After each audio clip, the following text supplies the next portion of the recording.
the UGC, I want to ask people to support this, particularly the academics here, and even from those who are kind of part of the public community, like leaders. UGC did research on this issue last year, and Shamala, Professor Kumar headed it, and a lot of us were involved. Now they don't want to release that. They have stopped all communication, and they have not. Am I right, Shamala?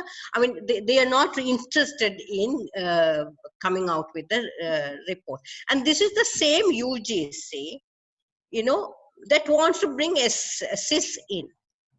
So they are totally contradictory. They have no interest. So now what I would like to do is actually act as a pressure group, us, here from the university community and from the public, act as a pressure group. One of the things we can ask for is for that report to be released, or at least within the community, for us to know. We spent a lot of time and energy in many of the universities, to do a sustained investigation.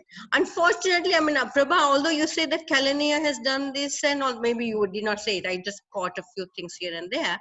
Peradeniya was one university that was not keen, even the academic staff, and our VST was not at all interested in our investigation of ragging. He was trying to scuttle the issue. So Prabha was saying that they had something, and that was also scuttled. That's what she was okay, sorry. So maybe I misunderstood. Okay, so fine. So our vice chancellor was trying to scuttle it. But what I'm saying is, people are unhappy with this long-term sustained discussion, and I'm too. Because that's going to be a long-term thing, and we need to do that, not only on ragging, but on class issues, ethnicity issues. I mean, our minority communities in our universities have a very difficult time, and we need to talk about that. But at this, we need to radicalize ourselves, and we need to act together as a pressure group to raise a lot of issues. We need to say, okay, now we want to investigate this. We want to see where that student is. Can we form ourselves into a pressure group and a collective that will support victims? We ask for witness protection and not leave it to the administration. I mean, these are the issues that I think we need to we need to substantially have, and then continue with the discussion. Thanks, Sumathy. Professor Uyangoda? Is he gone? Professor Uyangoda? I'm still there. No, I want to say, what I want to say very briefly is that, I don't think there can be a short-term solution to this. Like, it's a problem like, bribery, corruption, abuse of political power. We don't have immediate solutions to any of these major social issues. There are other issues in the universities, we don't even recognize they are major issues, but they are issues. There are a lot of elephants in the room. We don't acknowledge the presence of the elephants in the room until, there's some major crisis. Now, I think we need to have faith in the efficacy of dialogue. We have to continue to engage with students. As Dr. Prabha Manuratna and Professor Sumathy Sivamohan correctly said, that universities know who are the students who are really perpetrators of ragging, and engage with them, have a constant dialogue with them. There's no other way to even mitigate this. My own feeling is that, universities, academic communities, university administrators, UGCs, they have to think about how to mitigate violence among students and violence by students against students. That is the way to approach it, not to eradicate or not to combat, because it's impossible unless creative solutions are thought about in order to mitigate initially. Perhaps eventually, there would be a kind of a reworking of the university student culture where violence is no longer necessary as a form of socialization or as an induction ritual. Thank you, Professor Uyangoda. Mr. Kusal Perera. Yes, can you hear me, Shamala? Yes, very well. Okay, I wouldn't take time. I think just to wrap it up, a few things I would just summarize from what I understood from all the comments and contributions others made. One thing is, I firmly believe that there has to be a total far-reaching educational reforms to answer this. Because as I see, ragging is not just an internal university issue per se. It grows with the education system in Sri Lanka.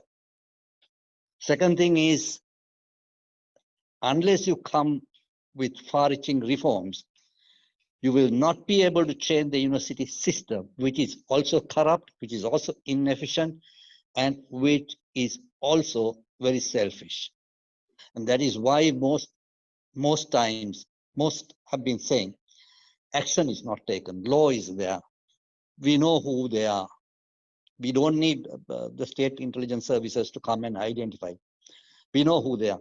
All these things are there, but nothing happens because the whole university system itself is inefficient, has no political will. But they have their personal political agendas. It's corrupt. Everything you find outside the university in this society is inside the university as well. So unless you change the university hierarchy, unless you change the university administration, and unless you change the social perception of what higher education is, there won't be any answer. So this is a very complex issue. It's not just about ragging, but this ragging brings in all the other issues as well into the discussion table, and it should be taken that way. So let me finish off by thanking you, the Coalition for Violation in Universities, Coalition Against Violation in Universities, Shamala, for organizing this, and thank you all who participated. I firmly believe, and I would give any support you need to continue this dialogue openly in society. We need a social dialogue, not one just restricted to universities only. Thank you. Thank you. So thank you very much for the insights of our panelists, as well as the insights of all our great members of the discussion.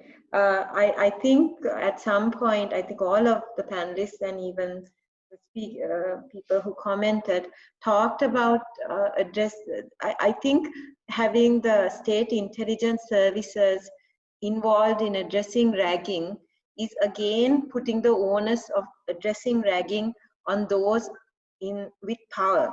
And I think what we are also saying is that we don't have much confidence, whether within the university or outside the university, of those with power dealing with issues like this. Addressing ragging is actually a very, it gets at the very core of what university education is, and having to address why ragging continues in our university system is also is a question of like an existential question for university education. So it's a very difficult and challenging question, but I think if we want to solve it, we have to see it that way, as many of you mentioned, as a democratic process, and we need to address and find solutions within that. And we as people who are relatively less powerful in the system, as ordinary staff and students and alumni and general public, I think we are the answer, and we have for too long been left out of it or kept out of it, and that's where I think the solution lies. Thank you very much for everyone for listening to us for 1.5 hours and participating so actively. We have these webinars regularly. We try to do them every 3 weeks, and we try to do it in all 3 languages, and to address issues that students, parents, alumni, all have regarding ragging, so they all have different perspectives. Please continue to participate, and if you have ideas for future webinars, please let us know. Thank you very much.